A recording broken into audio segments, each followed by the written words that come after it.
Hi Aditya மக்களே, இன்னைக்கு vibes of Aditya நம்ம கூட யாரு இருக்காங்கன்னா 3 முடிச்சுவே தெருக்கி விட்டுட்டு இருக்கிற பரமேஸ்வரி தான் நம்ம கூட இருக்காங்க. ஹாய் பரமேஸ்வரி, எப்படி இருக்கீங்க? நல்லா இருக்கு. லைட் மறைக்காதீங்க. உங்களுக்கு சில பல கேள்விகள் நான் கேட்க போறேன். கேளுங்க. உங்க மனசுல இருக்கிற டபால்னு போட்டு உடைக்க போறீங்க. அதை நீங்க கேக்குற கேள்வியை பொறுத்து கேளுங்க.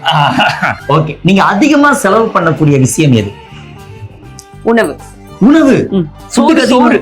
சோறுக்கு அதிகமா செலவு பண்ணுவீங்க. ஓகே, நீங்க சாப்பிடுறக்கா இல்ல அடுத்தவங்க சாப்பிடுறக்கா? நான் சாப்பிடறதுக்கு தாங்க நான் அதிகமா செலவு பண்ணுவேன். என் குடும்பத்துக்கும் அதிகமா செலவு பண்ணுவேன்.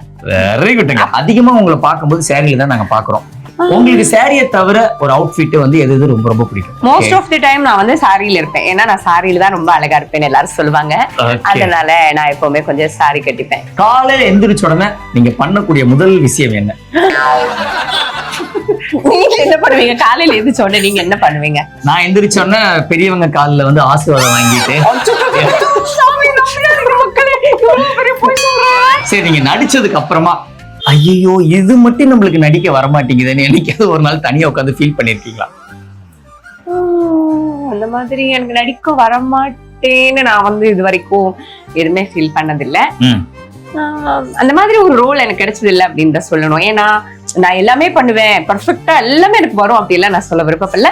எனக்கு அந்த மாதிரி டிஃபிகல்ட்டான ஒரு ரோல் நான் அப்படி யோசிக்கிற அளவுக்கு ஒரு ரோல் எனக்கு எல்லாமே ஒரு ஈஸியான, எனக்கு வந்து தீனி போடக்கூடிய ரோலா கிடைச்சதுனால நான் பர்ஃபெக்டா நடிச்சிட்டேன் அப்படின்னு சொல்றீங்க.